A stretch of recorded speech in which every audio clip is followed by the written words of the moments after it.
baby. Big rims, baby. Once you can depend on Lax. I'm a big body swanger, watch me stain the lane up. When I show white, that candy paint, that change up. They know my whip before they throw my name up. Hollywood in the ghetto, we done bang the game up. Lax and Benz, baby, next year the Hummer might break them boys out with the grilling woman. But this summer, I'm coming down in the big Lack. Big grill on the front, big wheel on the back. It's like that, blazing out of my sack. Hot bot with the fitted and the throwback hat. Easily, yo, got them girls screaming my name. Man, I'm fueled by the fame, plus I'm wild and untamed. Lax and Benz. Lax and Benz, baby. How many of us have them with big rims? With the big rims on them. Once you can depend on Lax and Benz. Lax and Benz, baby. How many of us have them? How many of with us have big rims? With the big rims. Once you can depend on Did you Lax see the and Benz Benz? from Photo Lack? I'm stacked with more vengeance than the hate I get. To settle for less than winning. My rims spinning and paint flipping. I'm shifting through cars. Ride living a high life like I'm flipping through Mars. Valet park and peep clues from that choose. Boss pimp that's shining when they come through. Just on you if you wanna get in. If not, I'm still gon' grin when I'm in the wind. Sipping serving hen in the new Benz, new edition. From midst to live men, from pippin' and pins, just taking trips to Dominican with plenty kin, just to ride on fake. Just trying to blend in. Lax and Benz. Lax and Benz, baby. How many of us have them with big rims? With the big rims, baby. Once you can depend, I can depend on Lax mine. and Benz. Tell you, Lax and Benz. How many of us have them with big rims? With the big rims, baby. Once you Lax can and depend Benz, on baby. Lax and Benz. I'm flipping the air all day. A certified country boy that don't play. I'm a go-getter type. That's what I am. That's why I'm pushing the Benz. And you riding in the van. This is getting serious. About a minute when I'm up in it. I'm in it to win it, cause ain't no bullshit. It's a hit. That mean we getting rich. So guard your grill, pop your collar if you feel it. A certified block bleeder. Step wrong, I'ma beat him. Smoke his like a cheetah. Now he's all in the days. Got the going crazy. Lax and Benz that we roll all day. Lax and Benz. Lax and Benz, baby. How many of us have them with big rims? With twank, you see. Once you can depend on Lax and Benz. Talking about them Lax. How many of us have them with big rims? With big old rims, baby.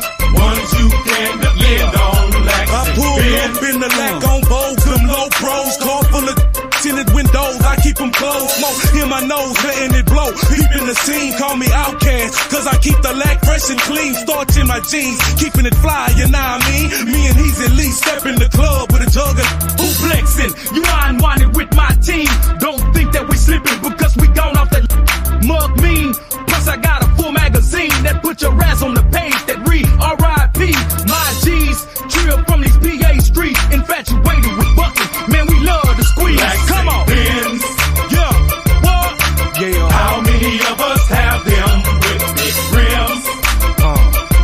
Them big Once rims, you baby. can depend on Lax and Benz. Come on. How many of us have them with big rims? Big rims on it, baby. 22, Once you can 23, depend on 24, Lax and Benz. 25.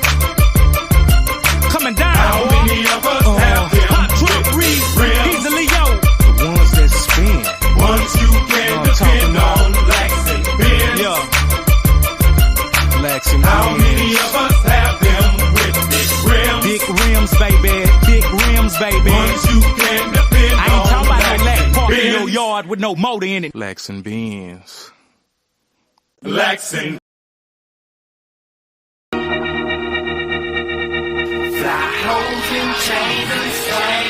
R.I.P. to the pimp, and Mama West. Tribute. We miss you, baby. This ain't another sad song, you know what I'm talking about? Nah. It's a tribute to a trio nigga. He's a link. Trio gang. Still UGK Pops. Let's go. He taught me rhythm soul and to put my heart in this music. Everything that I learn, I live by and I use it. You told me to rap about a Benz and that Benz gon' come. When I met my baby mom, that bitch came with one. I'm talking money on a dresser, drive a compressor, trill PA nigga, so you know I'm gon' finesse her. Accepting nothing lesser, racks is my aim. 380 diamonds on a piece of my chain. Girl, Franco, white gold, bitch, niggas die slow. Claiming that you trill, but can't look me in my eyes, ho. Groomed by the pimp, one of the best that ever done it. Hologram, Sweet Jones, pussy niggas will start running. Yeah, know I'm talking about, bitch.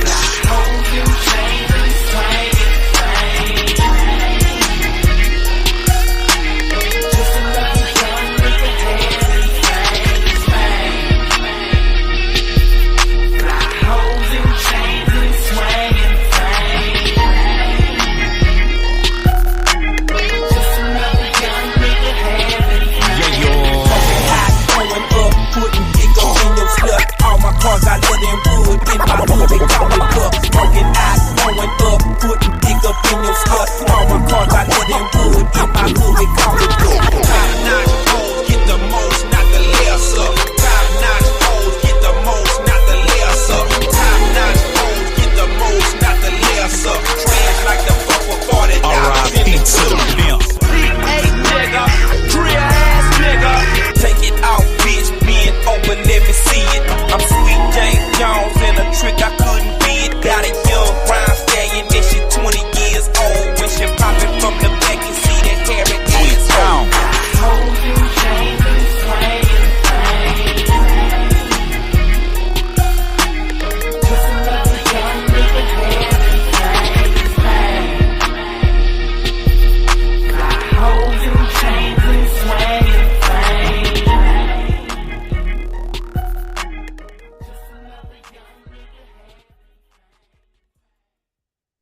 Yeah, yo.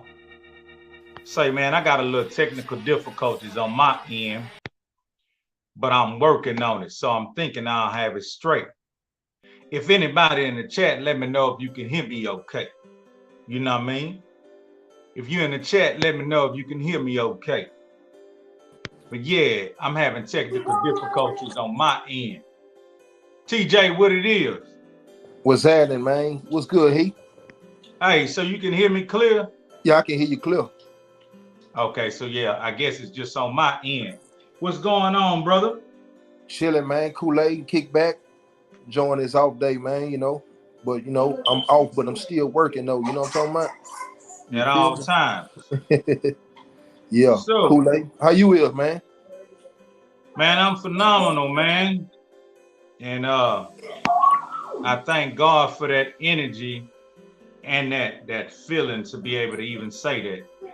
Ooh, wee. That's powerful. I think we take things for granted a lot.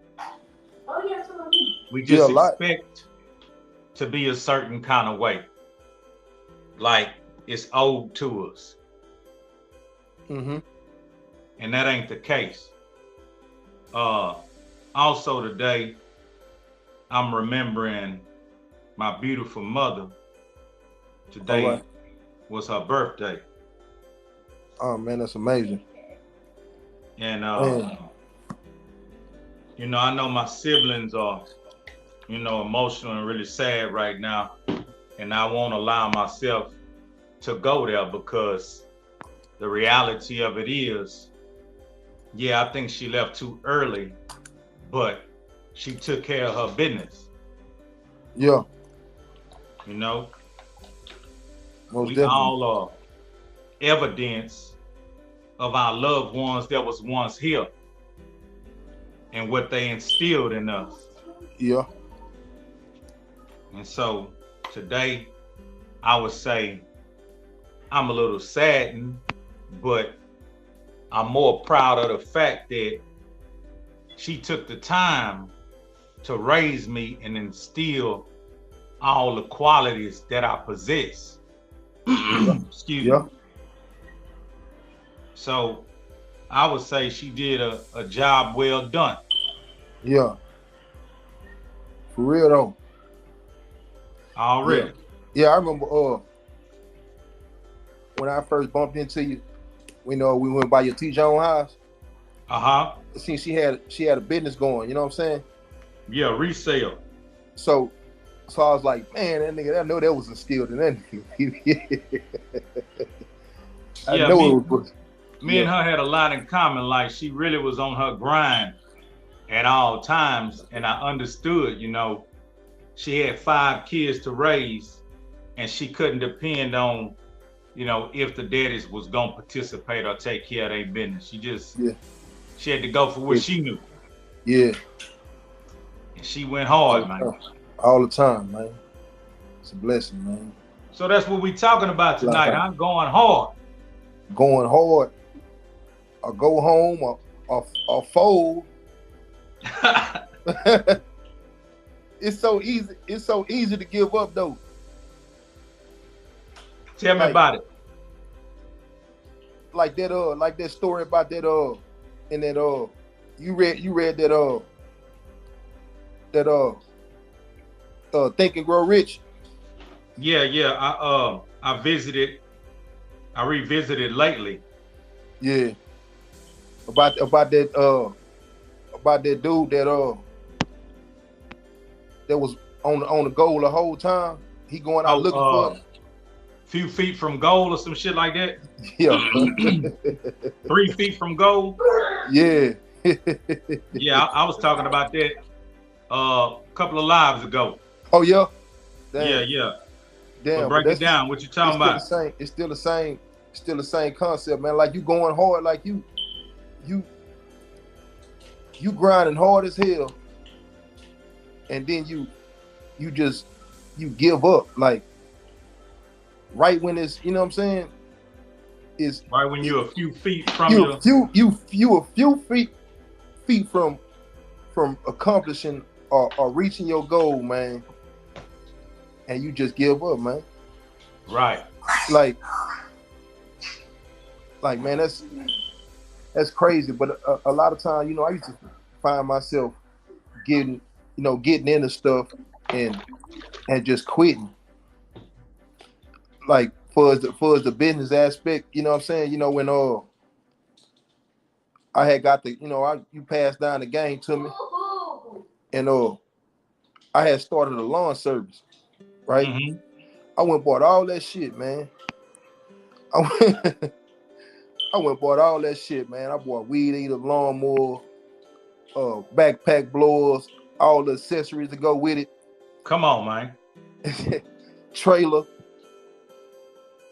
renting the trucks. I'm riding around with that shit for a little bit.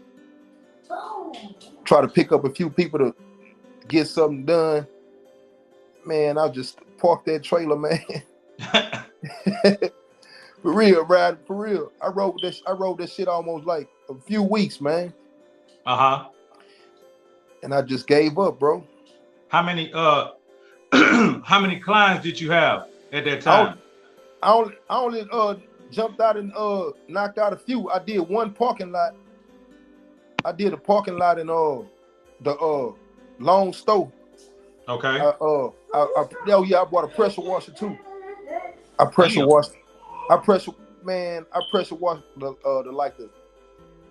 the front door at the front door and shit, and a little bit of the parking lot. And I seen that motherfucking little pressure washer I had, man, that bitch there. Then it took me down, man. Damn. Yeah, man. But but after I went, I did a few little houses, cut a few houses. I just stopped, and then people start calling me because I was passing out business cards, but I eventually used those business cards for something else, man. Right. You know what I'm saying? For real. So, man, I just gave up, man. Pressure washing the houses. I'm gonna see if you remember this. It's kind of funny. We took a house back over there on the Deep East. It was a yellow house, and it was an old white lady. She had a bunch of shit everywhere. Flower pots, this and that. And so she wanted us to pressure wash the vinyl siding on the house. and she had shit in the driveway. It was just cluttered, right? So I was telling everybody, hey man, be careful and shit because this and that going on. And she was already like a mean older lady. And man, we did such a good job. We didn't damage anything. Everything was straight. And then at the end, somebody moved the damn pressure washer hose, and that shit wrapped around one of her vases that she had a plant planted in. And that bitch fell and broke. You remember that? Nah. Damn. Nah. Man, we got a big super here from Scott Eric, man. Salute. You don't remember that shit? I came I didn't do no houses. I just did cars and motherfucking tractors and them goddamn dumpsters, nigga. Oh yeah, and them garbage trucks. Yeah, nigga, that's the most like that was a filthy job, but nigga, we went hard on that shit though. Nigga, I knew I was on some other shit when one day I was doing that shit and they put me in the back of a garbage truck and it was a pile of trash stuck in the corner. Remember we had that zero nozzle that shot straight out and cut through some shit? Yeah. Nigga, I just had that zero nozzle just cutting through that shit and that shit flying everywhere, but it's breaking it down. Then I'm gonna use the other fan tip and sweep that shit. But as I'm just penetrating that hole, man, all of a sudden shit started falling like off the wall. And you know, as the water dripping back out, it looked like shit walking and crawling, right? Yeah. Nigga, shit was actually walking and crawling. That goddamn pile of shit fell on the floor and rats start running up out that bitch. Damn, man. Nigga, I almost freaked out in that hole. But I got to a point, I say, man, I'm insane with the grind. Like I'm laughing to myself, just going crazy. And one of them rats ran towards me. And dog, I stomped on that bitch. And them old rubber boots we had, they didn't have a thick sole, so I could feel that motherfucking rat back under my feet. Nigga, I almost lost it in that hole.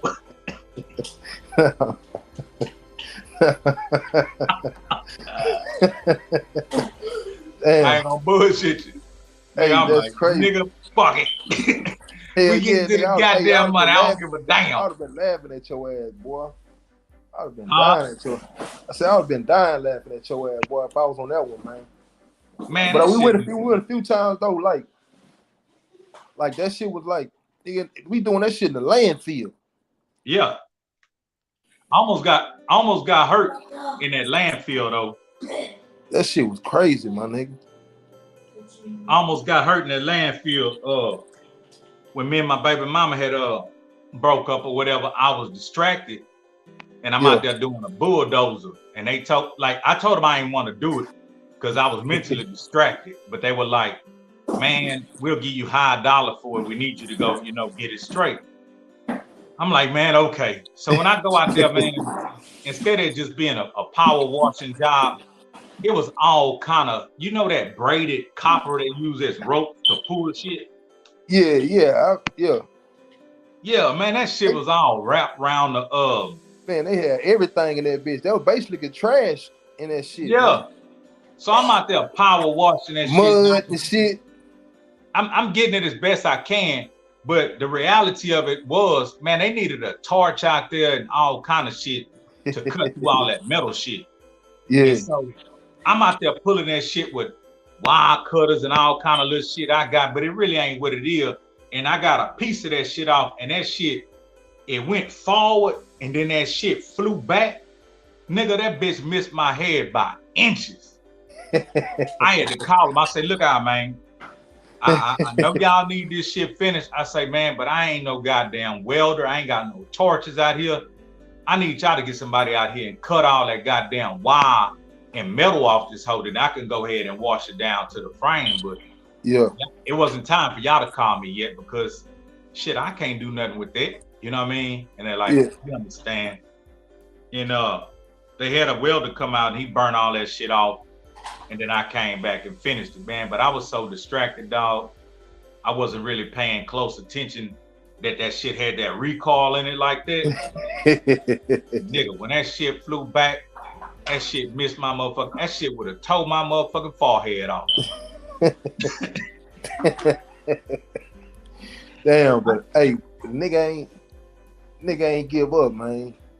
Say, like, anybody in the chat that go hard or remember going hard and gonna continue going hard, man, drop a short story in that bit. Tell us how you was going hard, because I'm a witness. Me and my nigga right here, that's why that picture on that thumbnail, nigga, that's like what? How many years ago? That's like 2000 what? Man, that shit tripped. That shit tripped me out, man. When I looked at that shit, I was like, damn, that's that old shit, man. Easy, pull that bitch up. Yeah, nigga, I was found that hoe. Nigga, that was like what, 2004, 2003? Yeah, it had to be, because I had that G-style TJ McGurk shirt on. Yeah. So that was yeah. That was what, damn near, man. How many years ago? Damn near 20 18, years ago. 19. Almost? Yeah, probably 19, 18. That's still 20 though. Fuck yeah, that. Damn near close to 20 years ago. Damn. We on that stage believing in ourselves. Yeah. Going hard. That was the moments, man. But I don't know. I still feel like that a lot of niggas wasn't doing it, bro. Like that shit just, I'm still gonna say that, and I'm not saying that just because I fuck with you, but I'm telling you because I see it. Like I seen the game. Like what nobody doing shit. Right at that time. Wasn't nobody talking about they was rapping? Wasn't nobody talking about they was selling CDs? I'm talking about right after I start seeing niggas pop up. I ain't saying no names, but niggas start popping up having CDs and record labels and shit. You know what I'm saying? Cause niggas used to be looking for niggas to open up. You know what I'm saying? You remember? Right. Giving niggas opportunities. Yeah. It was a lot of different artists doing their thing. You know what I'm saying? In the crib or wherever they were doing it. I'm talking about in the crib. I'm talking about getting out there and grinding. Niggas, they had niggas with studio, because I used to go to studios. Niggas had in-house studio, but I'm talking about getting out there, grinding, doing shows, making shit happen. You know what I'm saying? Trying to really make some money off the rap shit. You know what I'm saying? I can't even bullshit you, bro. I ain't seen nobody out there doing it like that.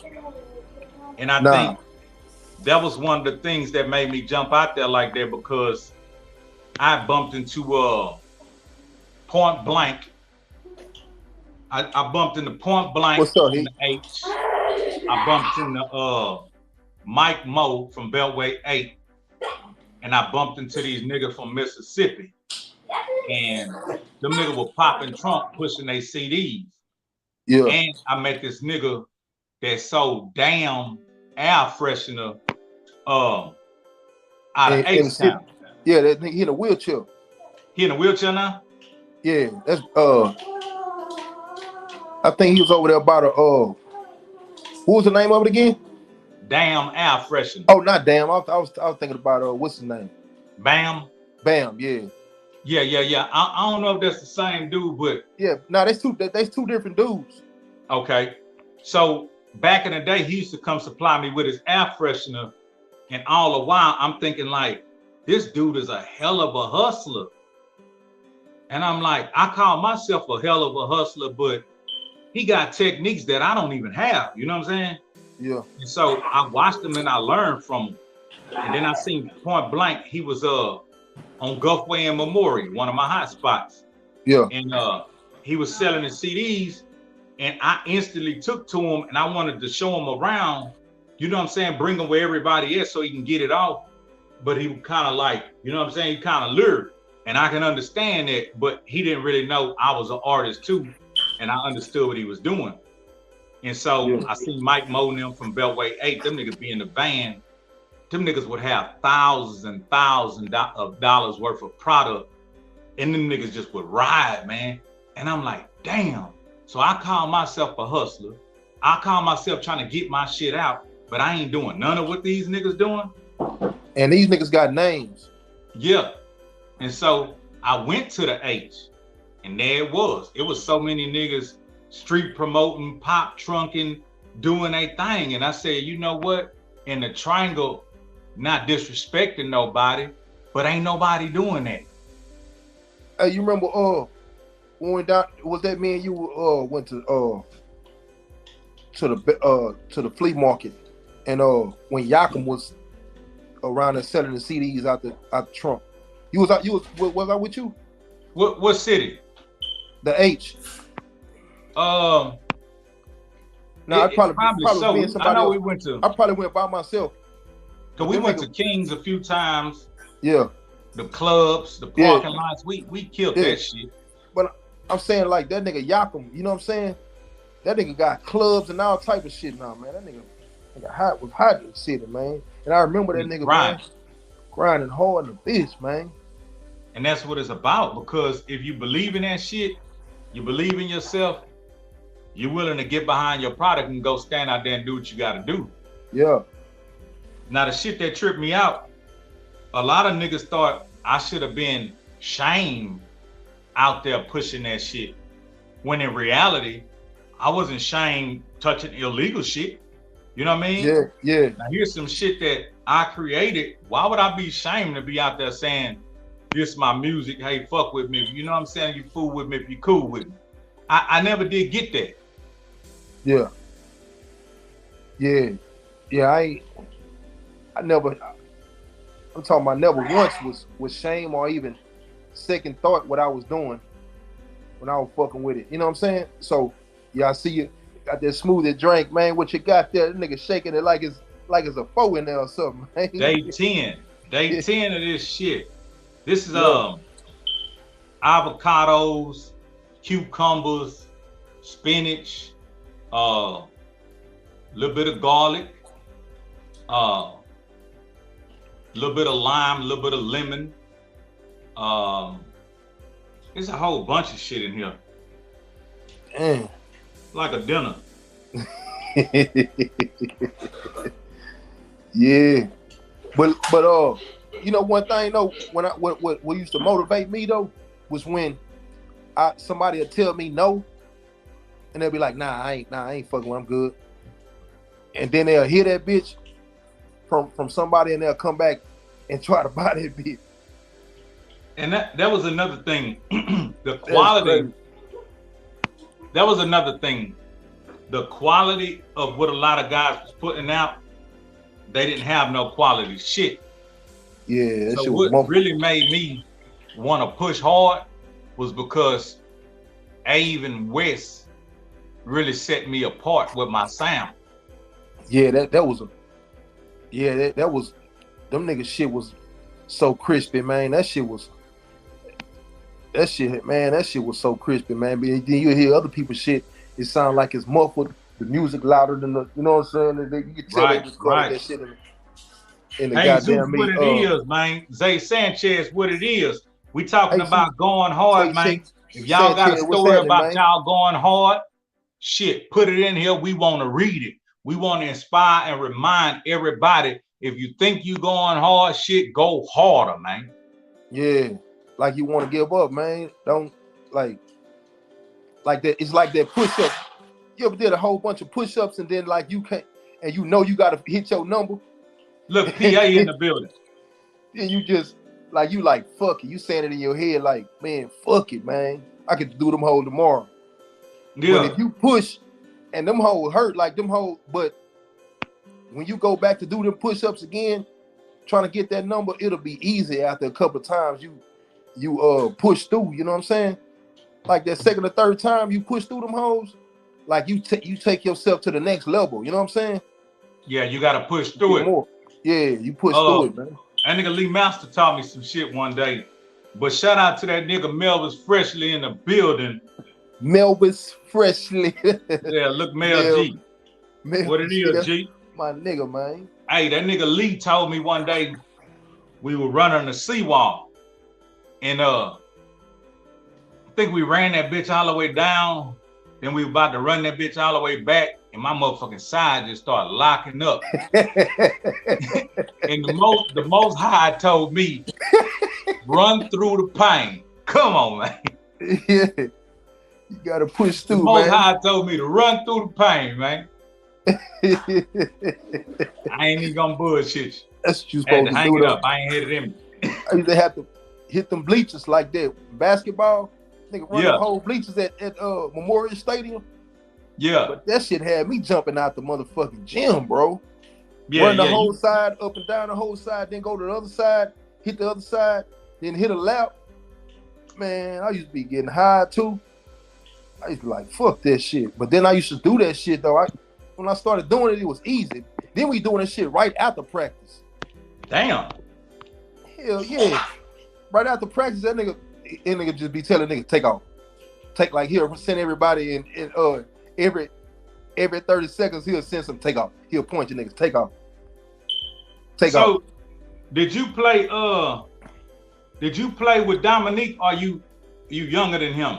Nah, I'm younger than him. I'm my class is 2000, man. Motherfucking Yellow Jackets. Who you played with? I played with Brandon Hayes, Corey Calco, Jermaine Conyers, Jamal Palmer. Jamal Palmer? Yeah, that was the point guard. That nigga that used to jump so hard, so high. Yeah, that little short nigga good. God, that nigga. Hey, look, that nigga been trying to grab the rim since goddamn me elementary, my nigga. Yeah. Damn. Like that nigga always been a damn, like that nigga used to always have them. That nigga mom and them boy, them nigga every J that come out, that nigga had them. Mel say Kevin Everett. Who is that? Oh yeah, my bad. I'm sorry. I didn't keep on. Kevin Everett was on the squad. He was good? Hell yeah, that nigga was good. I played. Me and Kevin used to swap time between me. What that mean? Like, we'll get break each other out.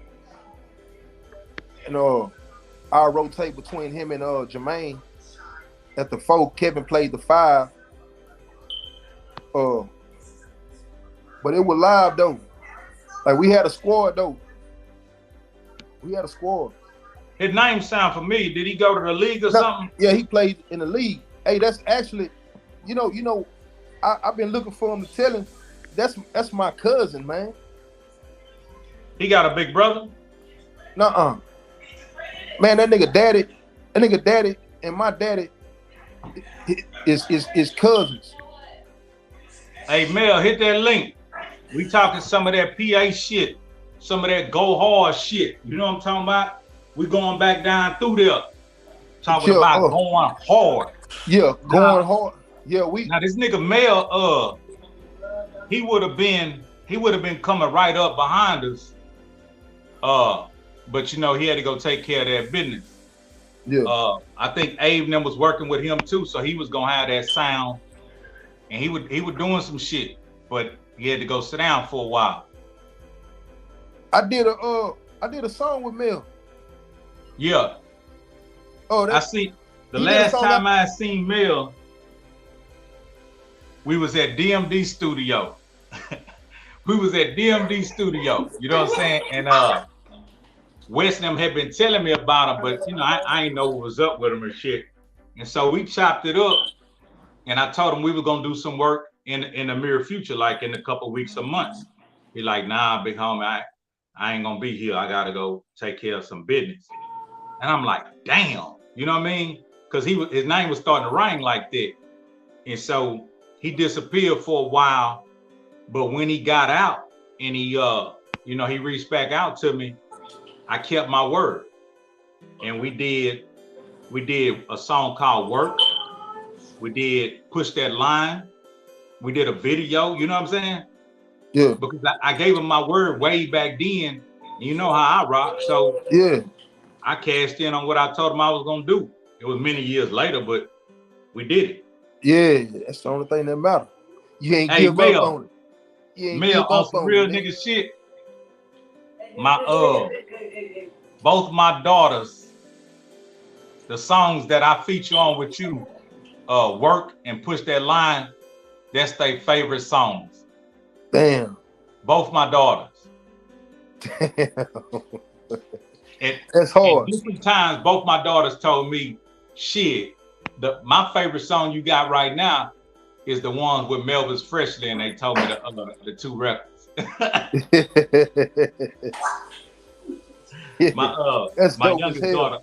My youngest daughter told me to call you yesterday, Mel. She's like, call him. I want to tell him how cool he is. I said, that man busy. Hey, Mel, hit that link if you want to. But yeah, so back then, it was just a belief system to be determined, because I stopped rapping for a while. And during that time, man, I wasn't myself. And then when I started trying to shake off the rust, I started going to that studio we used to go to in Groves. My partner had the garage apartment. You talking about guitar nigga? Yeah, Rob. Yeah, Rob. Yeah. He died. Yeah, he died.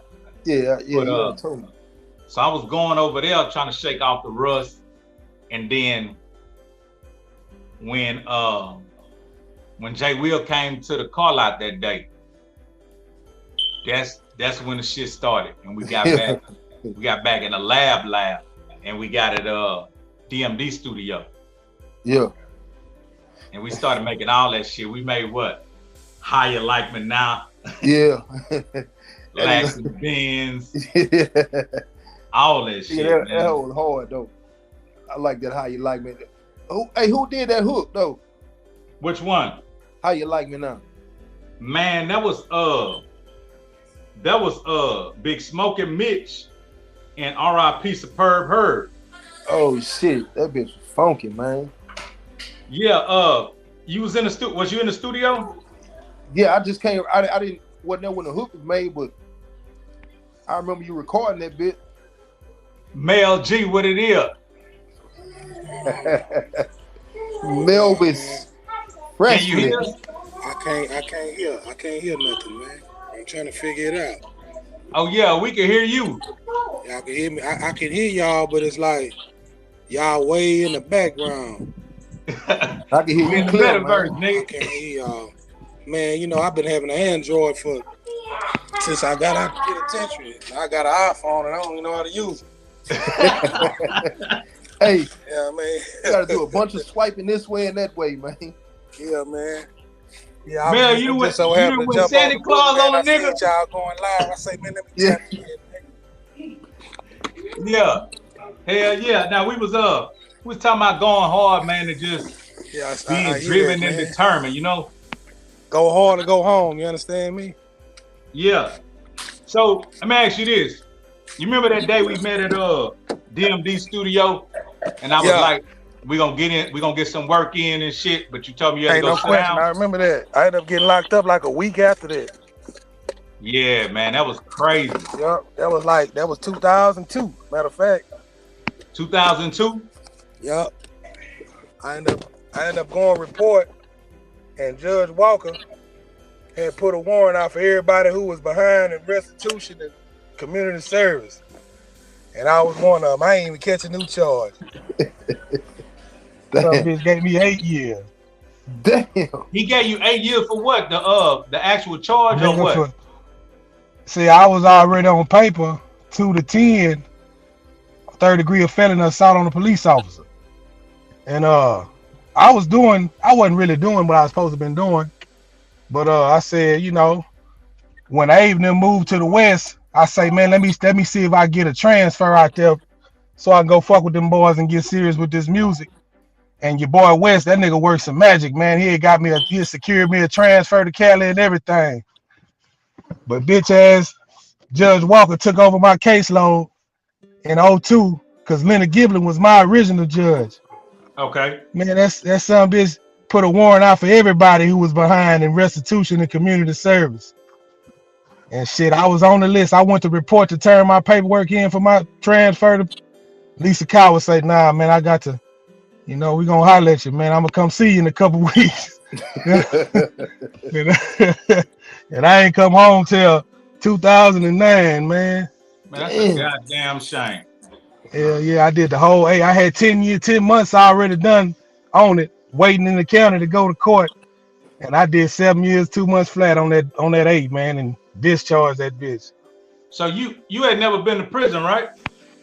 I've been to the county before, but I'd never been to prison. That was my first time in prison, man. Last time too. I ain't been back since. Huh? Fuck that shit. Yeah, I'm good, man. I'm too old for that shit. Yeah. So 2002. So you was already locked in with Abe now. Man, I've been locked in with Abe since '98, man. Okay. When they had the studio at their mama. Okay. You and Wink was doing some shit at the time, right? Yep. Exactly. Okay, so exactly. Yeah, I met Winky like a year before then through my kinfolk. McGirt, you know my kinfolk CJ.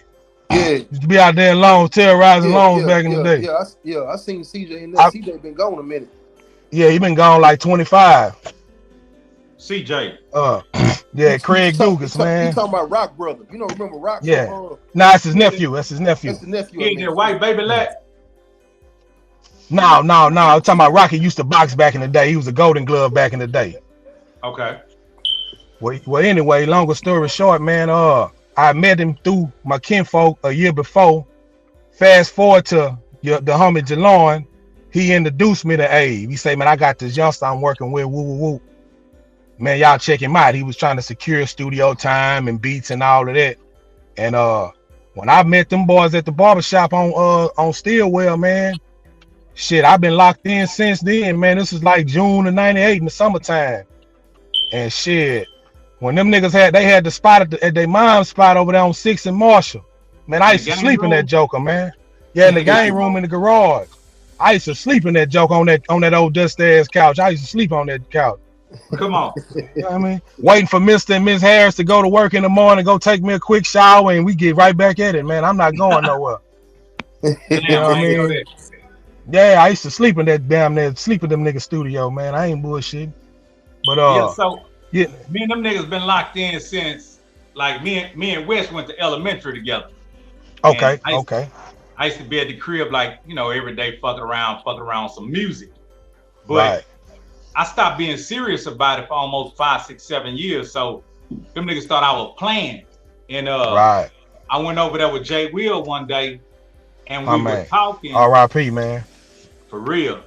And Will was telling them about, you know, all the stuff that was going on. And he told them he got me back in the studio. Yeah, them niggas started laughing.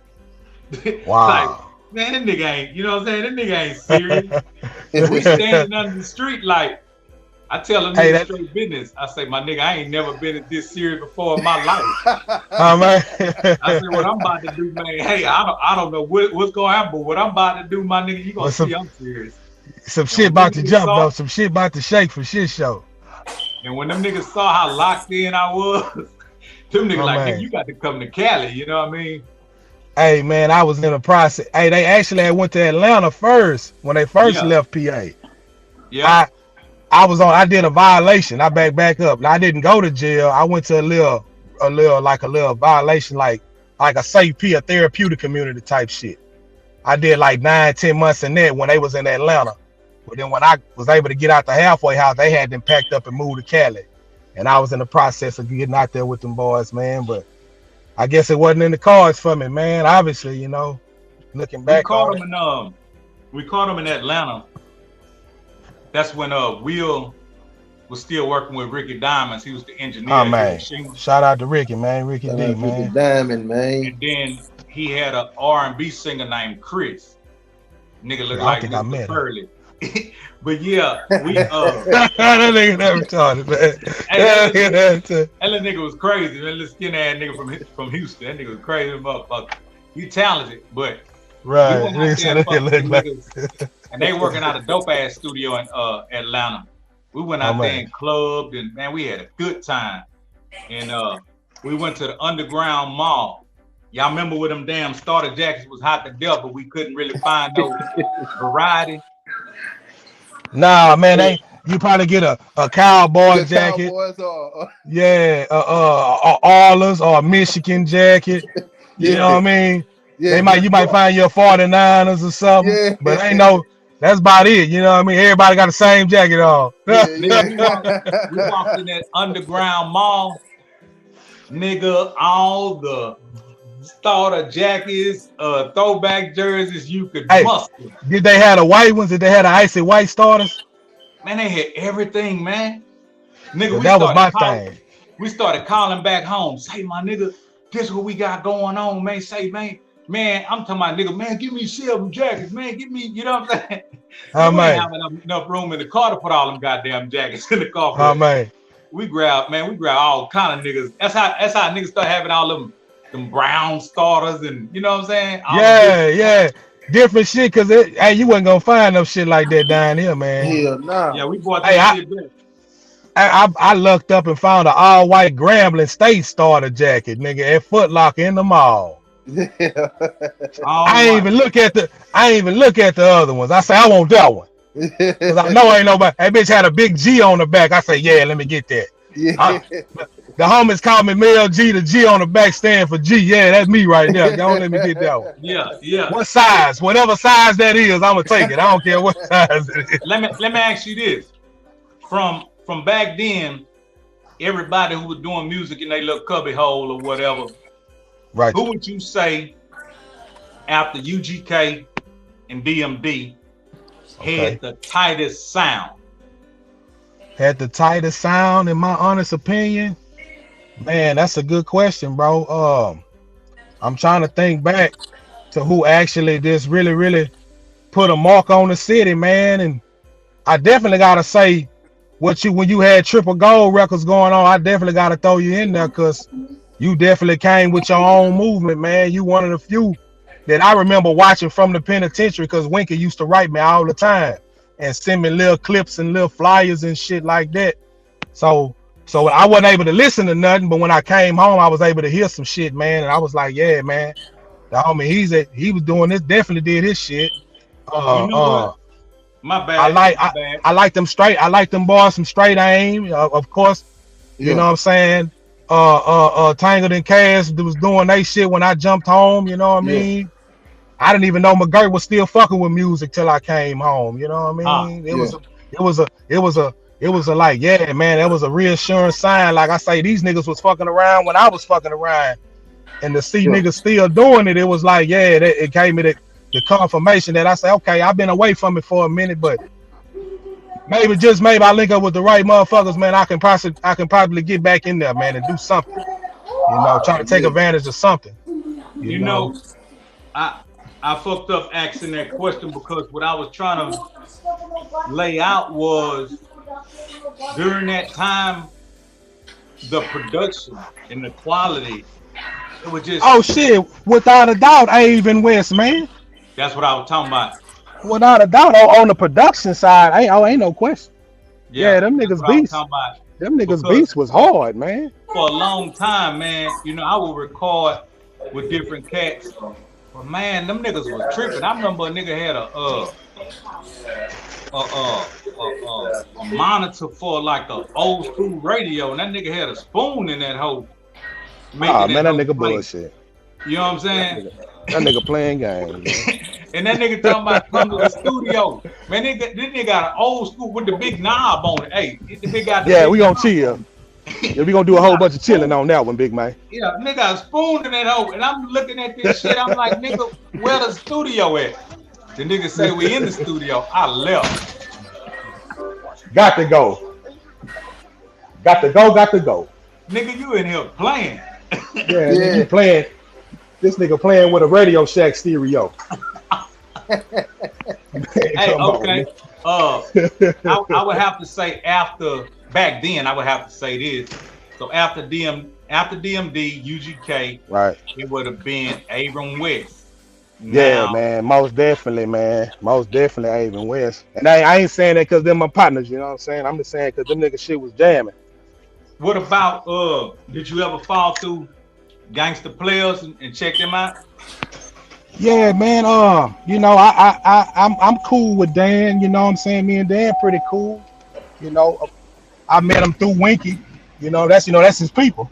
That's crazy. I bet a lot of motherfuckers through Winky. You know, had been affiliated with certain people through Wink. You know what I'm saying? Right. But yeah, I like what Dan was doing too, man. You know what I'm saying? The fact that they started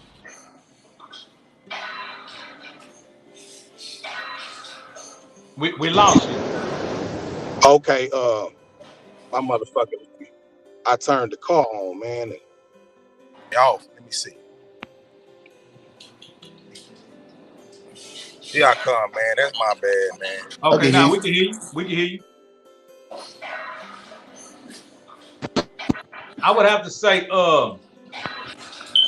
Dan them really was on time, lined up at the same time with DMD, UGK, and everybody. Like Dan was doing his thing.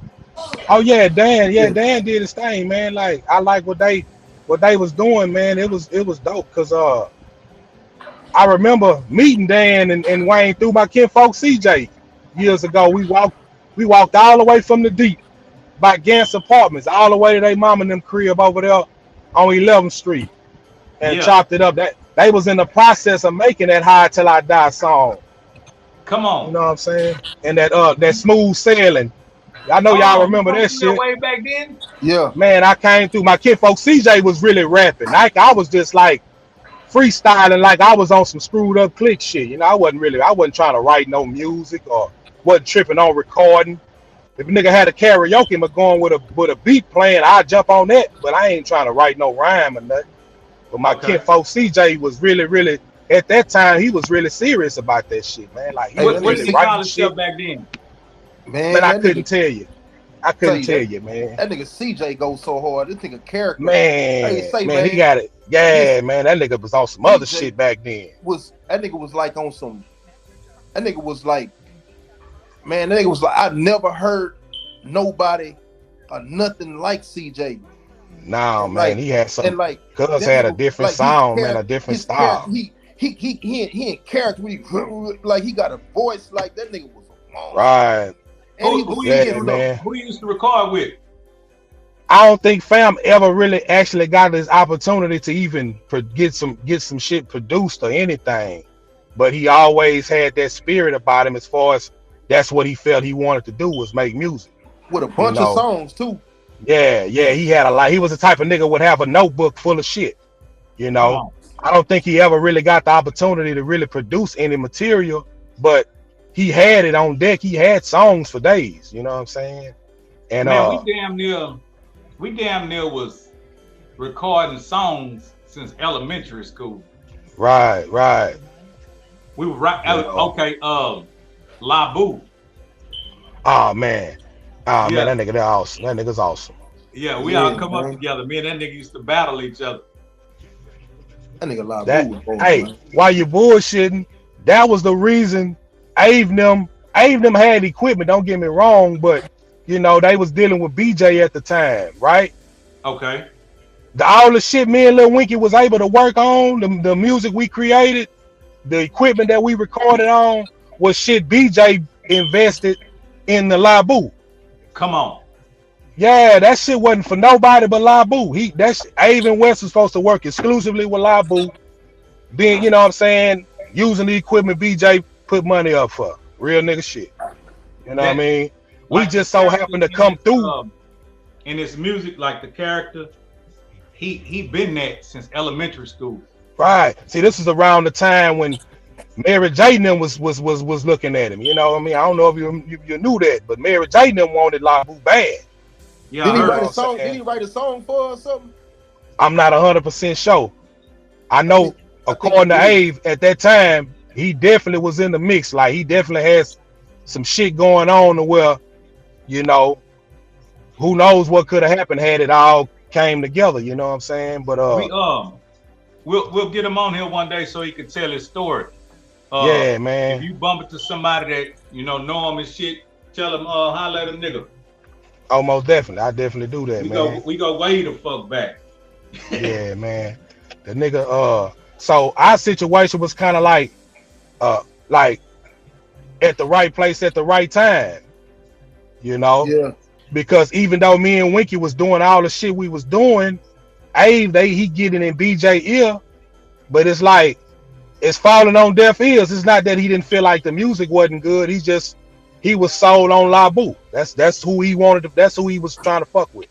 He wasn't trying to do nothing but Labu shit. What was the the group y'all was called? You and Wink. Man, we actually was going by the name Gulf Breeze. Come on, man. Hey, no bullshit. Like when we first linked up, cause we met in Loans, and back then, you know, they changed Loans to Gulf Breeze. Yeah, So I was like, okay, that's different. Like we from the Gulf Coast, you know, with the exception of the funk ass refinery smoke, it's a breeze out here, man. You know, you know what I mean. So hey, why not? It's different. Then shit, you know. Get a water, man. Hell yeah, man. That was the days, man. Like me and Winky did probably like 40 or 50 songs within like a God damn. like a year time, like maybe like from 98 to like 99 summertime. We probably did like 40 or 50 records. Hey, I'm finna piss Wink off, man. I gotta piss Wink off right quick.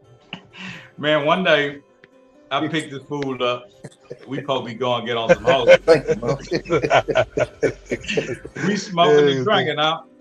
Yeah. We having a good time. This nigga Wink say, man, pull over. I need to use the restroom. Already. Man. Pull over, man. The nigga took a shit. Oh, man. Oh, no, man. This nigga shit.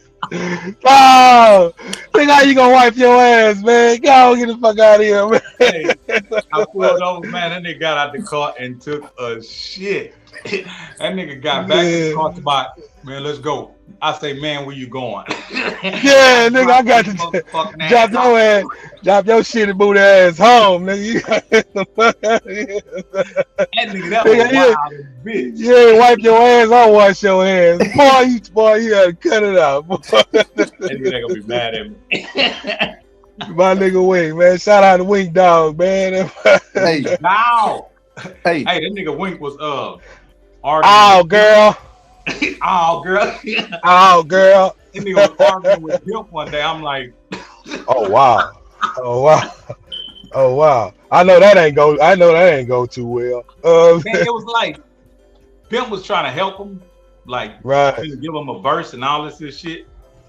But he still was like being kind of not confrontational, but just kind of difficult. Yeah, that's why you bullshit. Hey, that's Wink. That's that nigga, man. That nigga, for whatever strange reason, he can get difficult as a motherfucker from time to time, man. Even West would bump heads with him about that same shit too in the studio. Like, why are you being so difficult? You remember that record he had, Keep It Pimpin'? Yeah, I remember hearing that when I came home. That shit was hard, man. Hey, that Pimp nigga got on it, right? Huh? He got a version with Pimp on it. I know it. I heard that verse. That's the version. That's the one I'm familiar with. That's the verse he was getting from him. But while Pimp had told him like, past the conversation, even keep going, he like, yeah, I got you. I'm gonna do it for you, man. But you know what I'm saying? I'm like, Wink, why you fucking with this man? This man say he finna knock that out for you. Yeah, this man finna throw you a mean alley hoop, nigga. You about to talk your way out of the motherfucking shit on some bullshit. That shit was crazy, man. Yeah. Then he was like, man, I'm trying to get in the fold. You know what I'm saying? Like, what you got going on right now? I'm trying to get in that shit. And nigga say, fuck what Heezy and see what Heezy got for you to do. And yeah. Nigga looked at me like, how I gotta go through him to get to you? And it's not that he had to go through me. Yeah. It's just levels to the thing, man. It's just levels to the shit, man. I had the operation of, instead of niggas standing around what he could be doing when we do hit the road. So he actually was putting him in the mix to go on the road with us, but he didn't get it. He thought like he's sending him to fuck with me just to, be shunned off. But he actually was telling them, go fuck with Heezy because Heezy running merchandise, this and that. Right. Nigga got a whole machine going right now, nigga. You need to learn how to put in the work, man. It's one thing to get in the studio and create the material. Yeah, that's the most important part of it. But at the end of the day, you still got to know how to promote that shit, market that shit, man, and get it to the people. If you ain't putting the business side with the creative side, then it's like you just a nigga that's rapping and making music.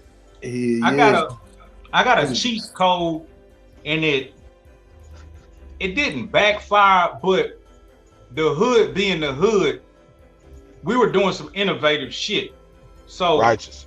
You'll be so far ahead, people won't understand your moves. So they didn't understand that me and TJ was working for elevation. Man. What does elevation look like? If you've never seen it, you don't know. Exactly. So I knew we were gonna elevate, but I didn't know what it would be. So when the whole UGK record, Mama West, when all that appeared, I was thinking, okay, at least I would elevate with more knowledge because they're already in the game. But when Pimp told me he would put me down with that shit, that was elevation. I was thinking like, man, this shit gonna go crazy. But I think people was attacking TJ as if he was selling out for grabbing hold to that elevation. I don't understand how. Like, how could it be selling out? If you genuinely locked in with somebody, you know what I'm saying, and y'all working towards a common goal, then how is that selling out? What you think it was, TJ? I think a lot of that came from niggas just trying to look out for a nigga, you know what I'm saying? And then at the same time is I can't, because these some good dudes, I'm thinking like, you know, I value their opinion, but at that time I'm like tunnel vision. So yeah, that's how you supposed to be. A nigga say what he want, but I'm on some other shit. I know what's going on. I know what's gonna happen. You know what I'm saying? So, I mean, niggas was talking about, man, you see that nigga riding around with a Bentley? Y'all fucking with this nigga. Y'all ain't even got, you know what I'm saying? Thinking a nigga supposed to just put a nigga really told me that, man. Well, goddamn, you patting another nigga pocket? Like, right. I had my own change though. So soon as we get in the mix, we supposed to pop up Bentley too. We just getting in the mix. Man. And niggas like, man, I'm telling you, niggas gonna fuck over y'all, man. I'm like, because she ain't hitting them no more. That man was only gonna hit you. Yeah, that's like, that shit is unfortunate, man, when you really think about shit like that, because it's like, how can you knock a nigga for trying to do something? And it's like, yeah, like, I'm really doing it for the greater good. I'm really doing it for all of us, man, trying to create a lane for us all to drive in, you know? But here it is, it don't look like how you think it should look, so you got something negative to say about it. Now, what's so cool about it, the doors was open for everybody. The nigga don't even know it. And it was always like that. It was like a nigga ain't never told a nigga no. Like, nobody, no, you couldn't. No, you know what I'm saying? Like, you know niggas that was serious, that was fucking around. Even if, I'm talking about, nigga was dragging anybody that had something going on and wanted to jump down with the team and like, all right, this what you do. You know what I'm saying? Come on, my nigga, we grinding. You know what I'm saying? Right. Like, that's the way it was. You know what I'm saying? Now here's what a magic happened. You go from saying, I'm Mel G. I'm TJ McGirt. Fuck with it. If they never heard of you, it's kind of alien. But then you say all of a sudden, he's the Leo of UGK Records. Nigga, magic took place. Yeah. Right. When they heard me say them 3 letters, they wanted to know what else you talking about. And trying to work hard to sell some shit turned into a nigga requesting that shit out of my hand. Give me 3 of them. Give me 4 of them. Man, give me a car. Give me a, you know what I'm saying? Yeah. And that shit just, man, it turned into a fucking business in its own. So when I was walking around with that Louis Vuitton bag, popping CDs and Pimp seen, damn, nigga, you selling block stars like that? Look, I was selling that fucking block star like that fucking voice. You gotta understand, man. You know, Pimp said it best, man. I remember when a rapper was a go-getter. You know? So he looking at you and it's like, okay, this nigga's a go-getter. This nigga got a retail. This nigga on some retail shit. He ain't just in the studio making no music. Talking about, yeah, listen to my tape. Now, nigga, we gonna put this shit together. I got a whole plan. Don't know exactly how I'm gonna do this shit, but I know I'm finna sell these motherfucking CDs around this bitch. You know what I mean? You gonna buy these CDs, nigga? Cause every spot I'ma show up with a bag full of these motherfuckers, nigga. $10 a pop, nigga. Get you something, nigga. Buy you something, nigga. That nigga was in that city working like a motherfucker, boy. That nigga goddamn right. That's how it's supposed to be. Man, we used to pop up in so many motherfucking spots, man, to get this artwork. Goddamn right. You know what I'm saying? Go get the artwork from him. Go get these place in order to get the CDs. Like, goddamn right. The nigga all type of shit, man. The retail, he teaching the nigga the game. Like, that nigga had a game like a motherfucker. That's like the school of Too Short, nigga. That's grassroots rap music, man. Rap hustle right there, man. Exactly. Like, I'm finna bring it to your door. Where you at? All right, I'm coming. You know what I'm saying? So just imagine a nigga in the penitentiary getting all this information from the homie. I'm sitting there studying this shit, sucking it all up. Like, yeah, I'm finna jump out here. I'm finna get on this retail shit. The motherfucking internet changed the game. By the time I come home, it wasn't no more. You can try to sell some CDs if you want to. You might be able to get off some, but the game, by the time 2010 rolled around, it was like that CD shit was out of there damn near. You know what I'm saying? It was like you got to figure out another way to move this shit. And I just got kind of caught in the sauce of not really understanding the nature of the business because it's constantly changing at this point. 2015, I really realized that the hand-to-hand combat was dying. Yeah, it's dead. Yeah, it's a dead format now, man. But they re-rocked it. They re-rocked it with more of like the hipster type rappers, and they started rebranding it as pop-up shop. Okay. But we were like everyday guerrilla marketers, so trying to do that in the game, switching to the sneaker summits, the car shows, all these different places where these more wittier hipster type artists are going. Pop-up shop thing took the place of most of the guerrilla. But I caught the whole segment of it. So I caught it from early 2000 all the way up to like 2015.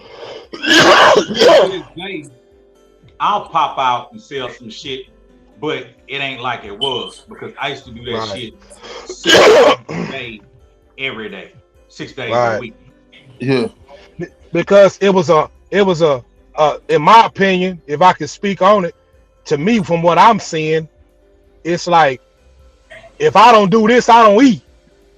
Yeah. Like it's a different type of motivation at this point. It's like if this shit don't work, then I got to completely figure something totally different out. And I'm just not in a position to even think about that shit right now.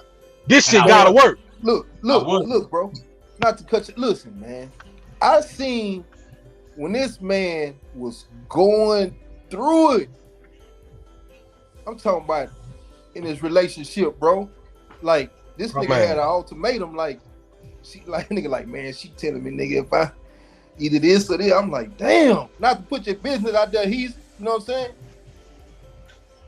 But it's like speak on it. But I'm saying though, like this nigga was like fucking sold out. And when I seen that nigga, I'm like, this nigga was sold out. Like nigga, if I don't sell these, nigga, I ain't paying my bills. This nigga ain't had no other jobs going on. Nigga like, hey, so me hearing the homie say that, he basically reiterated what I just spoke on. Yeah. I'm in a penitentiary while this is all going on. So I don't truly have firsthand knowledge. But from what I can see, I'm like, yeah. It's like then I come home and I'm chopping it up with Wink about the movement and how everything transpired, his affiliation with you at that point, you know what I'm saying, y'all relationship or whatnot. And it's like, it was obvious to me at that point. I say, yeah, the homie really had the frame of mind like, this shit gotta work. Why y'all think that nigga? Why you think that nigga Martin played all them characters on that show? Gotta work. That nigga said, hey man, I ain't got no plan B. This shit gotta work. That nigga said that shit straight up. My girl, listen to me. That nigga said that's like, man, I did all that shit because I had no plan B. This shit gotta work. If this shit don't work, I don't know what the fuck I'm gonna do. And to me, that's what I peep from the homie Heezy, man. That's why it's like, damn, to see the homie still active after all this time. It's Listen, 2 bro, decades now. I was gone No, 9. I just did 9, bro. And I know it, nigga. I left after Pimp died. I was gone when he died, but I stayed out like a couple of years and I went back. But bro, you would think this nigga was doing this shit because niggas probably was thinking that the nigga was doing this shit because of Pimp. No. As you can Nigga was doing that shit before he linked with the homie. Before, and he still continued after. So Pimp, right? R.I.P. ain't have shit to do with it. Now, I'll do Not respect, you know what I mean? At the end of the day. Yeah, the hustle part of it, like, yeah, you can't give another nigga credit for another man grind. Nah, you know what I'm saying? He gave me that you can give him credit for an opportunity. You can give him credit for the alley-oop. Yeah. You know. But anything outside of that, man, you got to get that man his card, man. And nigga had to get out there and make that shit happen. Right? That's why I threw the triple gold era in there, because even though I wasn't here for it, I'm familiar with it, because like I say, the homie Winky keeping me plugged in with what's going on in the streets out here. So it's like, damn, okay. And I'm telling Winky, I met the homie at Hiroshima. Well, about a week or two before I went to the penitentiary, before I got locked up. This nigga had a truck you drove a white truck or some shit, right? Like a step side type of truck. Yeah, Ford F-150. 2-seater. We sitting in the car listening to some shit. He played a tape for me in the truck. You know what I'm saying? I don't even think you smoke, man. But that nigga probably knew I smoked and was like, man, you want to smoke one? I quit. We in the truck smoking the blunt. I quit. Jamming the music. And I'm like, man, this nigga hard. Like, damn. Like, this nigga hard than a motherfucker. Hey, TJ, tell a nigga when I went on, tried to smoke again, and we was at the house. I tripped out. All right. But Chad, I'll never forget that, man. We sat outside of the studio in the truck. Man, let me hit that shit one time, man. I think you hit that shit in the truck one time. I think the first time, bro, I think you hit that shit and we was in the truck. I was smoking. I think you hit that shit. You're like, man, I don't know why I did that shit, bro. Yeah. It's like it's foreign to a nigga out. Like, that shit became my enemy. Right.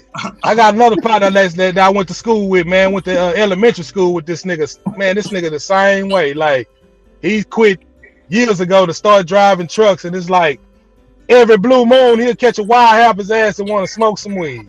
Yeah. And he always called me and tell me, yeah, man, I tripped out the other day, man. I was trying to smoke some weed, man. I say, man, sit your square ass down and keep driving the motherfucking trucks, man. Quit playing with your money, man. Or you fuck around and get around them in this bitch. You know what? This nigga would every now and then. This nigga would stop and get a. That nigga tripped me out. That nigga pulled. That nigga like, man, fuck this shit. That nigga would pull over and we got a motherfucking 40, man. I was like, man, what the? Wow. That nigga took it back to 92. That nigga went got a drinking that shit. But let me say this though. There's nothing wrong with that attitude of, you know, this my only option, and I'm gonna go hard on this. I don't have another option. Yeah, I've heard that from David Banner, you know, personally. But I want to talk to a younger homie who may have a kid or two or a family already in his early 20s. Maybe he been rapping for 10 years now. And I'm not saying it ain't gonna happen, but if it haven't happened and you haven't established your foundation, meaning how you gonna pay your bills, how you gonna take care of your girl and your children, it's time for you to focus on that foundation and then do your music. Ain't no question. You still just trying to do your music. Your responsibility. Yeah, as men, we have to be responsible, man. You know, we got people that depend on. I mean, if just for yourself, if it's just you got to take care of yourself, man. Like, if you don't take care of you, you're asking somebody else to. Yeah, and that's fucked up when you're a grown ass man, and ain't shit wrong with you. Artists, like, their families despise them doing music because they put the cart before the horse. They have responsibilities that they need to take care of, but they're irresponsibly saying, I do music when music is not bringing them in that type of income. Yeah. So the artist that has a job these days, we salute you. You know what I mean? We don't shame you. You're supposed to be doing that to take care of yourself and your family and pursuing your career. I seen Mel. That responsibility you was working at on somebody else. I think Mel, you was working at Whataburger when you had popped out. Nah, man, I was I was at Dairy Queen. Yeah, I was at Dairy Queen with my sister. Still, you know, Sean was my sister. She the manager at the DQ.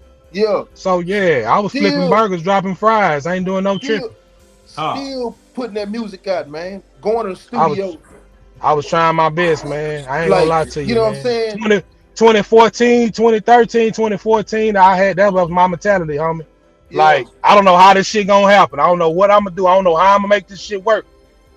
But I fuck around and I'm gonna put in the 8 hours a day, 5 days a week, and I'm a try to make it shake. You know what I'm saying? And I even tell you, I wasn't asking him for nothing for free. I wasn't trying to get nothing for free. Yeah. I paid for studio time. You know what I'm saying? I wasn't doing no tripping. We shot some footage or whatever. I paid him for his time. You know what I'm saying? So, yeah, man. Like the big homie said it best, man. Ain't nothing wrong with a nigga having a job, man. Hell no. Pursuing this music, man. I mean, you'll be a fool not to. You'll be a starving take care of yourself. Yeah, you'll literally be a starving artist. Starving like a motherfucker, nigga, stomach touching his back. Tripping like fuck that shit, nigga. I like to eat, man. Fuck that shit. You're a starving artist, man. Yeah, man. I like having internet. I saw that shit switching up because my 360-degree movement was being able to street grind on the guerrilla marketing, being able to sell 2-3 features a month, being able to make 2-3 appearances or do 1 or 2 shows a month, and all that together, that was making, I'm not gonna say a killing, but it was a good living. It was like a middle class type living type money. Oh man. So that's what's when the shows slowed down, the appearances slowed down, the features slowed down, and we got stuck with depending on strictly guerrilla marketing. I say the game shifted. You know what I mean? Yeah. And before Mama had passed, I was telling her about locking in some of those relationships we had, like the Rick Ross, the 2 Chainz, and those different type people. And they was telling her, if we could extend anything to you, just let us know. But she was being really modest for whatever reason, and she didn't want to lock it in. And so when it started really getting low like that, where I was just really stuck to the street grind, Bun would give me opportunities to come sell at some of the Warehouse Live shows, some of the shows in Dallas, just different places. He would give me that opportunity, but that started becoming few and far in between, and it was just strictly what I could scratch up on my own. And it was just the CD selling. And I started seeing this shit is dwindling. So I researched what could I do that go well with my personality. And when I saw trucking, the word freedom popped out. Oh, man. And I did more research on it, and I'm like, damn, this shit sound like something I could do. You know what I mean? Oh, man. And I got my permit. And when I was about to start, I think it was like 2013, 2014, I was about to start, and I was going to the trucking school, and Young Heezy stopped me. He like, man, don't do that shit, man, don't do that shit. I'm like, why, nigga, what you talking about? He said, man, I had a dream, man, you died in that motherfucker. And I'm like, oh, all right. Wow. And I said, I ain't gonna do it. And I turned back around and went back to doing what I was doing. And I was struggling. A lot of people didn't know I went enrolled in college and shit. Before then, right before then, I got my GED. Then I went enrolled in college. And that shit was moving slow with me trying to hustle and go to school. And I stopped. I called them trucking people. I said, man, I need to check this shit out. And that lady put me in that shit that next Monday. And before anybody knew, meaning public, my family, or anybody, nigga, I threw myself a lifeline. And I've been taking care of my whole circle abundantly. I'm talking about with no hiccups for ever since then. That was 2015. Got back to putting out music. When I fell back putting out music, niggas didn't know because I put out the Gots to Be Trill with me and Bun B. Then I just slid to the back. Niggas ain't never knew I had laid it down a little bit. Oh man. We here now, we ain't going nowhere. Yeah. For real though. Damn. Yeah, but like when you get to that point, man, like giving up and quitting all the way and saying fuck it. The hell with it. I ain't gonna lie to you, homie. That don't even sound right. You know what I'm saying? Speaking for myself, like, because it's like I look at it like this here, and I hate to compare it to the two, but it's like a ball player, like say a basketball player, for example. Like I had a neighbor, man, for 4 years in Prince Hall. Y'all know Harry O. Yeah. That nigga Shavon, that nigga can play some basketball. Like, homie in his 50s and he still a hoop. Like, if he can get out there and play, he gonna play. And I look at it like, I'm like, damn. So basketball is not just something he like to. That's who he is. That's basketball is him. Yeah. And that's how I can look at this music shit. Like, whether I'm trying to pursue a opportunity to, you know, make some money here or do a show there, it's like music is who I am. That's what I am. I'm a create anyway, whether I'm putting it out, whether I, you know what I'm saying, want to do a show or video or not, I'm gonna keep making music. Like, it's just until I listen to it and be like, that shit ain't hard no more, man. That shit ain't, like, my ears telling me something different. Yeah, man, that's just how I look at it. Yeah. Hey, music is a motherfucker, man. That nigga Harry Cole.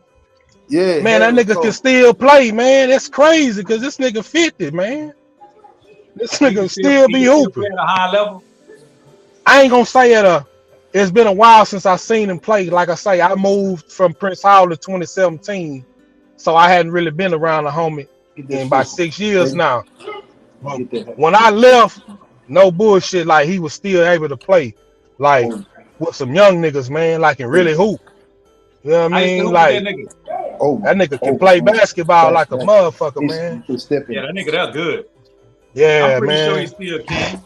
But yeah, man, we gonna make it all make sense. Like I know how to go set myself up to jump back on stage if I wanted to. Right. Yeah. But it's like the position I'm playing right now, it's better for me because that shit really is work. Being out in the public eye, going through all your personal life and being able to go give people energy from you. Yeah. After everything else is sucking your energy, you're gonna be able to go stand on the stage and give 3, 4, 5,000 people your energy. That shit really take work. So the position I'm in right now, I'm able to compartmentalize and strategically move through everything gracefully without stress. You know what I mean? Right. Yeah. So my approach now is like the songs we're working on now gonna go on a little indie film. The other songs is EPs I'm gonna do with producers that I've had relationships with for years. And then my singles for like all my listeners that always tune in regardless. I'ma always keep something in the chamber for them to check out. So it's really a good space for us right now to do it from a more mature stance, be able to finance ourselves and just keep moving forward and see what God got in store for us. Yeah. Right. Yeah. Exactly, man. I like how you put that. I couldn't articulate that no better. Yeah, yeah. You know, that's hard, bro. Yeah, that shit. Especially when you feel like you nigga got you. You know what I'm saying? You got niggas that's willing to push with you, solid niggas that's gonna push. That shit make a nigga want to go harder, man. Yeah, you know what I'm saying? Got to. For real, man. Got to. There'll be no stopping. That's why. Like a lot of my lady friends, you know, I'm older now, and when we chop it up about mirror future, I'm still plotting, planning, got things that I'm releasing, and they're thinking about like when you gonna slow down. And the reality of it is, bitch, when I'm dead. Yeah. Ain't no motherfucker ain't no slowing down from no niggas from the bottom needing to go and get as much opportunity as they can to help distribute that shit to our younger selves. Ain't no motherfucking slowing down. No. Man. Hell no. Hell no. Even when I be feeling like I was in a rut for a little bit, man, I start jumping back out there, going hard, man. Shit started, just started happening. Seemed like it was just happening for me. I'm just, you know what I'm saying, running into the right people. So that make you want to go even harder. You know what I'm saying? Mel, let me show you what TJ did the other day. He bumped into some folk doing his regular do, promoting, whoop, whoop, whoop. And the folk fool with him because they cool with him. This nigga put Trill shirts on TikTokers back. These niggas combined got over 6 million followers. That's and they hard. Put the motherfucking shirts on and made content. That's hard. That's hard. Right after that, I connected with Cuba Gooden Jr. brother. You know Omar? Yeah. Chop it up with him. Shoot him. He seemed like good people too. I seen some of his interviews. He seemed like good people, man. Hell yeah. Shoot him some shit to Cali. So one day we talking about these TikTokers that fool with us hard. Boom, boom, boom. They showing love. Nigga, the very next day, this nigga Omar post him in the red Trill hat, the red Trill shirt, and him and his kid on his page. I'm talking about free of charge. I'm talking about promoting a nigga like a motherfucker. That was hard too. That's hard right there, bro. Yeah, that's hard as a motherfucker. What that shows is if you pay attention, God telling you straight up, keep going forward. Yeah. Look at the favor we got. Man, do you know what most people have to pay influencers to even utter their name or something they're doing and tag them in it? Yeah. Niggas spend thousands of dollars for that to happen. But look how grateful God made it happen for us. Yeah. Right. Come on. Some niggas being humble. Just being genuinely who they are. Ain't trying to be something they ain't. Just being positive, like you said, moving forward. And it's like, look how God blessed it, man. It's like you always, that's what's up, my nigga. You always, every day you working, man. Especially doing like that in the streets. Man, you bound to run into the right person, bro. Righteous. Like it's like you gotta get out there though. You can't be scared to get out there. You can't miss. You're running into all type of people, man. Like I be like every day I meet a couple of people, man. You know what I'm saying? Even if it's just I stop people and I'll be like, hey, let me show you what I got. Even if they don't want to buy them, I'm like, nah, I'm just gonna show you what a nigga got going on. You know what I'm saying? So, and next thing you know, that spark up a conversation. Oh yeah, man, it's just like, you know what I'm saying? And then that's you sowing good seeds, man. Yeah, So that's what I do, man. I'm sold out, man. Like shout out to Zay Sanchez for that soup and Jesus Trevino, man. You know we appreciate that. Let me see. Live from the pimp, DJ Beto and TOE. Stay on your grind for real, man. Amen. This didn't materialize, but I was in the streets networking hard as a hoe. And I bumped into a cat with this shoe company. He showed love. He connected me with his investor. Investor got a whole motion picture theater where inside he build different sets for people to come shoot movies. He got a design team. He got, man, this shit is incredible. His studio is just this big ass place with all this his shit going on. So the dude like real fast, like talk real fast, real crazy dude, charismatic. Remind me of Pimp, but in his own way. He like, I want you to come out and hang with us. We got Soulja Boy coming through to do this commercial. Okay.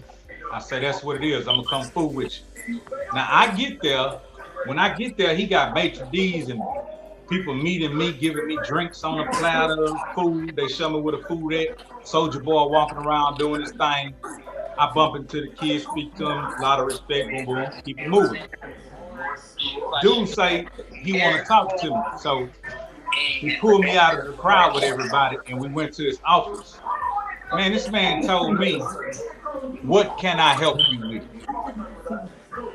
This is a $1 million nigga, big money nigga. Nigga say, "What can I help you with?" I'm like, man, what you talking about? He say, this is what he used to say. I'm Ed, the cracker that love rap. That was his little slogan. So I say, man, get on with the bullshit. He like, get the fuck out of here, man. Yeah. He like, look, take my number, man, and put your shit together in comment. We're gonna chop it up. Long story short, I love rappers.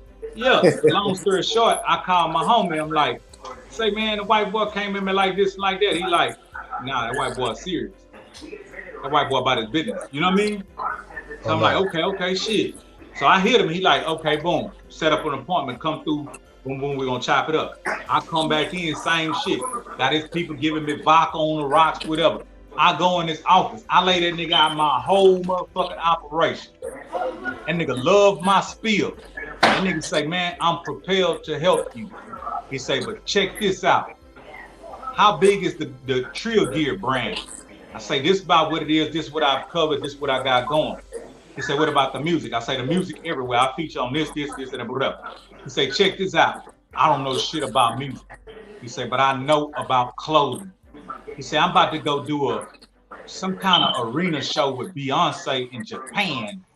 We gonna make Trill Gear banners and have this shit hung around all the stadium. This nigga say he finna shoot Trill Gear globally in front of people like that. And nigga say, I'm gonna help you blow Trill Gear. The money you make from that, you put it into your own music, because I don't understand music. But I'll put money into Trill Gear. He said, because he understand the merchandise. He said, what about 50-50 partners? I said, well, how much you thinking you're gonna put into it? He said, hundreds of thousands. I said, hell yeah. He called his attorney. Get the trademark worked up, send the paperwork. We're gonna be 50-50 partners. I'm like, just like that? That's how smooth it was. He like, yeah. He said, but I'm going to take a trip. I'm going on a hiking trip, this and that. When I come back, we're gonna have this shit at that stadium with Beyonce, then we're gonna do some shit with Soulja Boy. And he just laid out some crazy fucking shit. Nigga, I'm like, in my mind, like, nigga, when this shit materialized, I'm gonna be able to help so many motherfuckers. And man, that trip dude took, he died on that trip from a heart attack. That's crazy. Trill Gear, people ain't even know Trill Gear was hung up in probate court for almost 2 years because his family had to see what he had invested in. But he did not yet. We just whipped it up, you know what I mean? So that shit was on hold, you know what I mean? So I couldn't even really push or promote or even say Trill Gear because it was locked down with them, cease and desist type shit. But that's how close I got to about to take off, you know what I mean? And my man died on this trip. That's cool. Damn, man, you know what's crazy? That's crazy. So 3 times is the charm, man. Got to be, man. What you saying, Will? Pimp? And the homie? Yeah, but I think next time gotta be the gusto, man. A nigga it got got to a be the bingo. gusto. It gotta be the pulling down the damn slot, and that bitch just say jackpot. Oh, man. It's crazy when I think about it, man. Yeah, got to. It is. Watch. We still here. Watch. Man, I'm We still here. Man, I'm so excited, man, about it, man. Like, that's what I do, man. I jump out and I'm on it, man. Before work, after work, during the day, it just don't stop, man. Yeah. Just don't stop, man. That online became a hell of a thing, and it's cool. But I do miss that car show shit. You know what I'm saying? All that in your face type shit. Right. I miss that shit. Nigga gotta put together a team and just have some niggas on deck to go through that shit. Right. Yeah. I'm so I'm with back it. to it. I'm 100% with it. Right now, I like the way it is. Cause we can go on a mission, knock it out, and be done with it, keep it moving. Yeah. And there's way more shit gonna line itself up. Yeah. Even the shit we gonna line up. Yeah. Right now we maintain. I'm about to have to sit with the book and help edit it from what the editor did, all her suggestions. Then I'm about to sit through I have to do a course, you know what I'm saying? In between doing everything we're doing. So it's maintaining right now in elevation. Yeah. It's gonna be good. Yes, sir. Yes, sir. Mel, what's up, man? We gonna send me a record, man. Man, I'm finna I gotta wait till I gotta get back to Dallas, man, with my equipment at. I don't have my hard drive or nothing with me, man. I've been on the road working, man. I've been in Arizona working. Take care of your business. Yeah, I'm having some issues with my health, man. I had to take a leave of absence from my job, so I'm finna be back in Dallas for a minute, man. You know. So yeah, man, when I get back home, man, most definitely. I started working on that record though. I started working on that one you sent me. Well, it's two that I sent you. Yeah. They pretty much done. I just gotta, I gotta nitpick them like I'm Avery or something. I gotta make sure they right. I didn't know you was producing, bro. Yeah. Yeah, I can do a little something, man. Damn, I can do a little something, man. I was like, man, what the fuck? This nigga here to turn into a fucking monster, dog. Yeah, nigga hard. Damn. But you got all the recipes. Man. You got all the recipes. Man. You know what I'm saying? You got all the recipes from the niggas, man.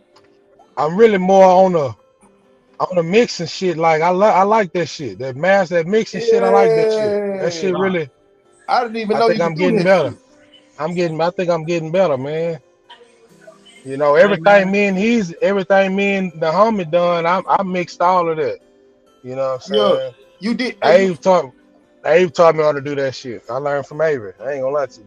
You did that song with Wood. Which one? That We Ball? Yeah, We Ball, and the one with that nigga was on that whole dumb. Did you make that track with the name of that song? What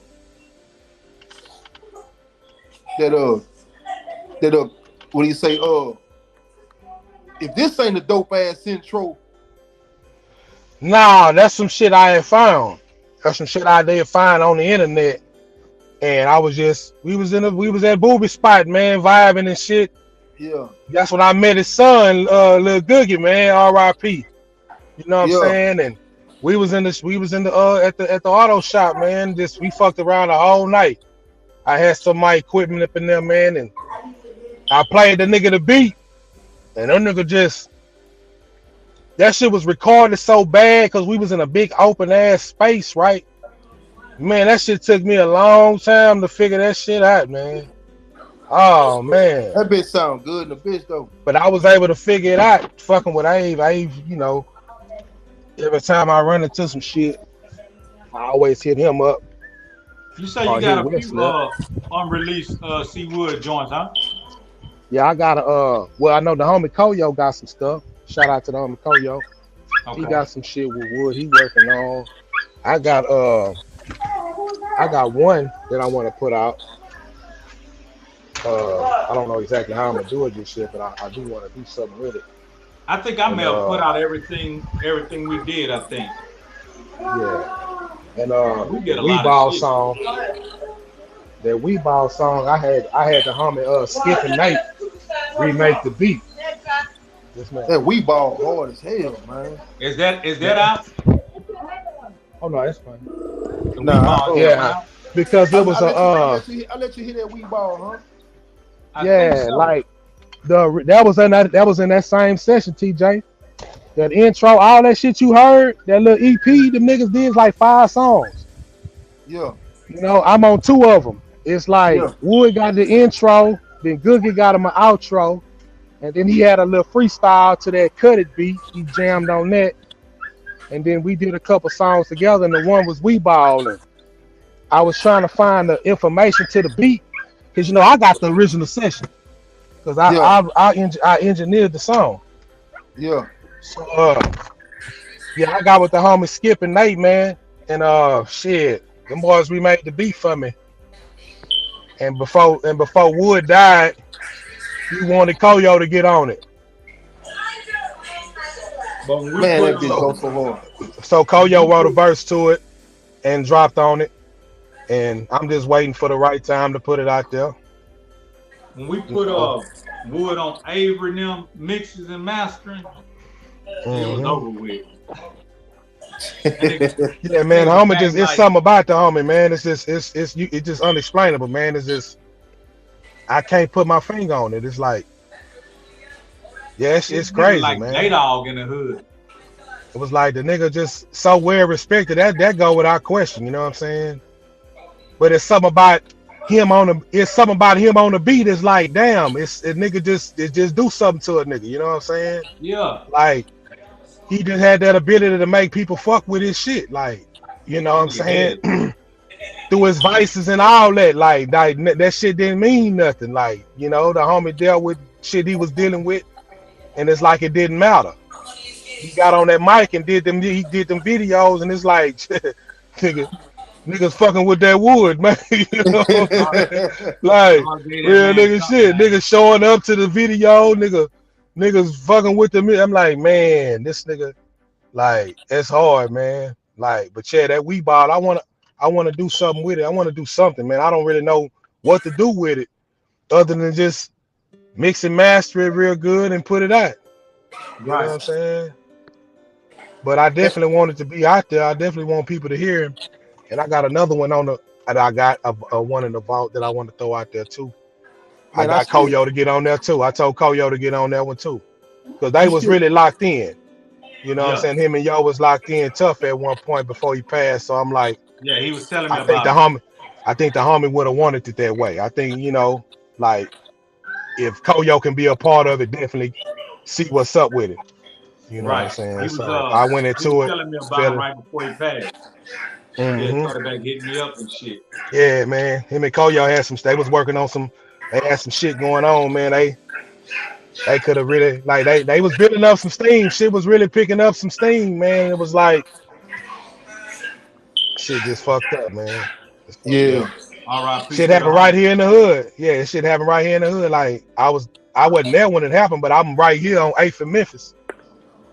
And it happened right here between 8th and 9th Street on Stillwell. Yeah. So it's like I walks around the corner and it's like I can't even explain that shit. That shit was weird, man. That shit was weird. That shit wasn't really real. It's like it wasn't real. Like that shit didn't seem real. No. Like, nah. I just seen this nigga pass by me. I'm pulling up to my mother-in-law house. He riding by on the bike. Cuz, what we gonna do today? Fuck with me. Let's go do some holla at Koyo, man, that whoop. I'm like, yeah, that's a bet, man. That sets something up. You know what I mean? That was probably like maybe a week before he passed, man. That shit didn't seem real, man. Yeah. I wanna do something because I know everybody need to get back to their grind. I want to first of all say, man, God bless you and healing upon you, and take care of yourself, man. Oh, yeah, ain't no question, man. I appreciate that, man. But give me your outlook on going hard, and then we're gonna pass that, and then we're gonna go ahead and close, so boys can go do what they gotta do, so they can get up in the morning and go hard. Right on. Yeah, man. Shorter story shorter. Hey, man, I feel like my definition at this point in life, man, to go hard is just thy will be done. You hear me? Yeah. Amen. Whatever God got planned. Love his faith. Yeah. That's going hard. Shit. The old saying, man. It is what it is. It's gonna be what it's gonna be. And it's gonna do what it's gonna do. It's gonna do. Oh, man. Exactly. And I'll keep mine short. I would say, ain't nothing come to a sleeper but a motherfucking dream. So if you do have dreams and goals, get out there and manifest it. You can do it. The universe, the world, God will give you an opportunity to show what you got. Yeah. Right. But if you ain't ready and if you don't go hard, that opportunity might just pass you by. Gonna be like Eminem. Palms are sweaty, knees deep, palms. Mom spaghetti. His vomit on his sweater already. Mom spaghetti, he's nervous. You gotta lose yourself. Yeah, man. That's true and that's true. Hey, man, I appreciate y'all coming through, and we're gonna be doing this more often. But we must go hard. So everything we got to do, prioritize, is lined up. Let's go knock this shit out. That's what's up, man. Hey, man, y'all stay up, man. Much love. Yeah, I'm gonna holler at y'all, man. Everybody in the chat, hey, man, we appreciate y'all coming. Yeah, man. Fuck with y'all, man. Trill casting and lasting. Yeah. All right, G.